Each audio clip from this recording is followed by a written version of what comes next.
Hello there everyone, it's King Sloth back again with a brand new video.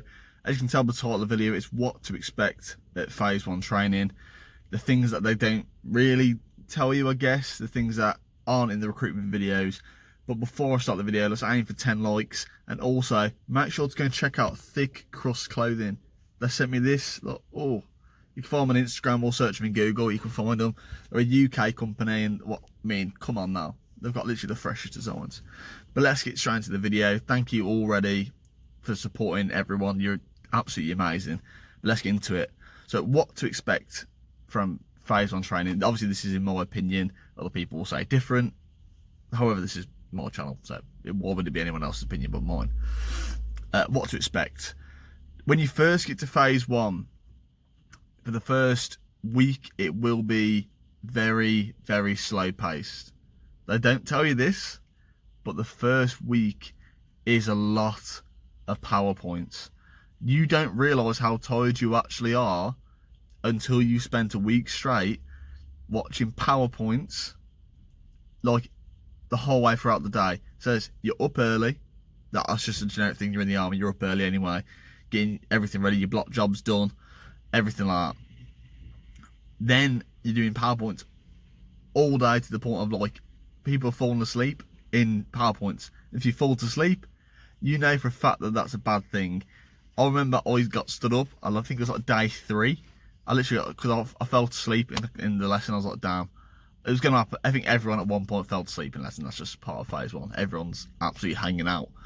But I remember getting stood up, and literally I remember the sergeant literally came into my face when I literally stood up, and I fell asleep standing up. I was literally up against the wall. It was like, how have you fell asleep standing up? I'm like, I don't know, what's happening? What's going on? Eventually, I literally stood in the middle of the room just trying to stay awake. It was bad. It was bad. But yeah, just remember, for the first week, it'll be very slow paced. That's just what it is generically. Because until you've done your medical, there's not really a lot they can actually do to you or do with you.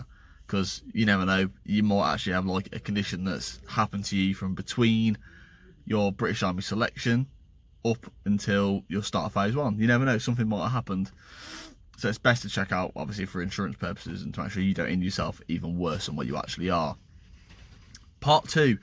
Once that first week is over, it does start to ramp up, and it isn't for like learning wise, it isn't a very slow incline. It is a very steep learning curve. You're expected to retain so much information so quickly. It was, for me, I have to write down absolutely everything. For me to remember anything, I have to see it, then write it down, like literally like an idiot's guide on how to do things. Like when it came to me learning how to strip a rifle, I had to write down everything, literally, just to learn it. And once now I've learnt it, I can do it like without obviously looking at notes. It's just basic second nature. Same as like your counter IED, your BCD, your map reading. You're doing everything all at once over a prolonged period of time. Once again, you're tired, you're going to fall asleep. It's painful. It ramps up quite quickly, the actual learning. And you're expected to retain a lot of information. So the one thing I'd recommend is take a decent notebook.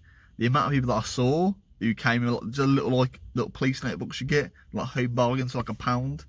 Don't get them. Don't do it. You carry around like a black bag known as the crow sack. You carry that round.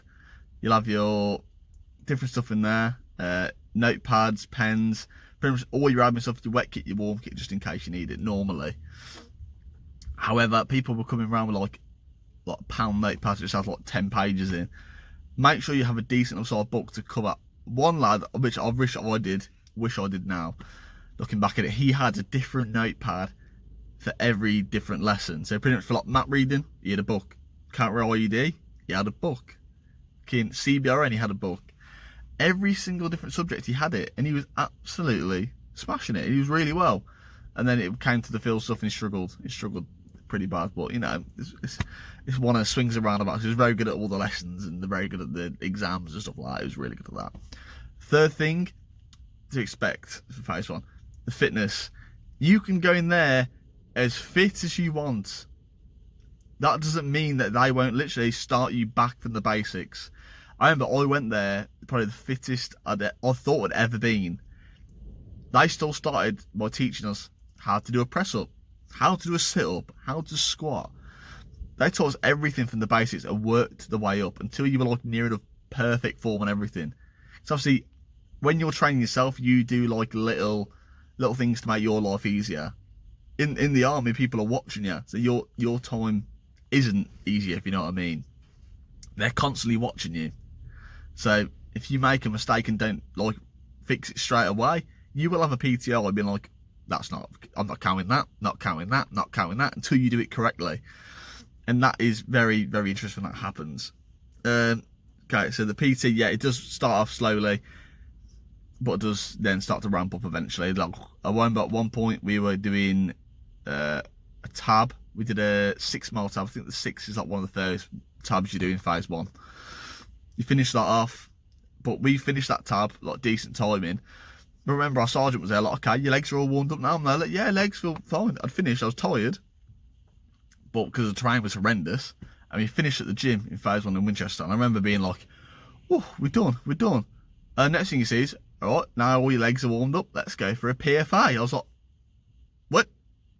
So you just finished 6 miles, then you got add on. So you took off your Bergen. Well, you weren't even Bergen, it was rocket pouches at the time. So you 2 pouches on the side of your Bergen, zipped together with some straps over. So you literally wore it like a backpack, which is really annoying to pack because it's a very small area you can actually put stuff in. I don't get why we didn't use a Bergen, but I guess it's knowing that you can do it. But I remember we finished that tab and the sergeant was there like, well done everyone, you've passed that tab. And I was there like, yeah, we did it, lads. We did really well. All right, let's go on a quick run. And I was there like, oh, my legs right. I guess it's like a cool down run. No, he wanted everyone to pass a PFA at the end of that. But the thing is though, for the people that were failing the week before, they weren't failing after that. They had 6 miles that actually warmed their legs up to the point of like exhaustion, I guess, but you were carrying weight. As soon as that weight was off your back, you felt so much lighter. Like it was abnormal. I remember finishing, they were like, pass. I was like, how much should I pass by? And I literally remember I being like, that makes no sense to me at all. But my sergeant was there like, there you go. You might think that you can't do it, but it's just your mind playing tricks and you can do it. You've just proved you can do it. You've done 6 miles tabbing with decent amount of weight to run a PFA and passing it at a decent time. I was there like, okay. So it is all in the mind. You'll learn to get that. And the final thing, what to expect. A lot of people don't mention this, but after your final fling, so your final exercise that you do, we did ours, I think it was like week 11 or week 12, I believe. So after that exercise is done, get all your literally exercise kit cleaned up, you know for a fact that you aren't going out again on exercise. You know that's when the drill starts. That is when your life now becomes drill.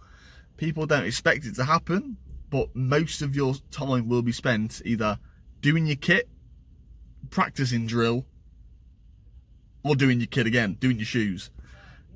It was madness. Like looking back at it now, how much time we spent doing our kit is great. I remember literally we had one lad who was really good at doing the shoes, which obviously they won't tell you again.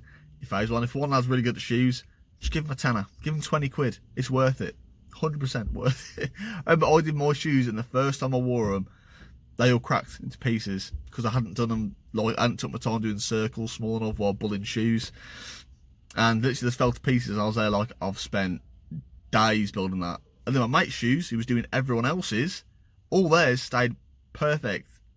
And I was there like, oh my god. He's like, Siggy, come in for a sec. I was there like, oh, what's the matter? He's like, you're gonna have to do them shoes again. I was like, yeah, no, I'll get them done. But literally the amount of time you spend doing your kit, what's going to don't tell you. I might do a little video on drill as well, like your drill kit, what the different movements are, how often you actually spend doing drill, because it is a lot, and there's a lot of pressure in reality because you have everyone watching you, especially if you have a drill sergeant. We had a sergeant who was in the paras who was teaching us drill. He can spot anything a mile off. I swear to God, it was absolutely amazing. But yeah, he'd pick you out and he'd literally make you do the movements in front of everyone just to prove you could do it. But yeah, hope you have enjoyed this video. If you do have any more questions, let me know in the comments or ping me on any social media.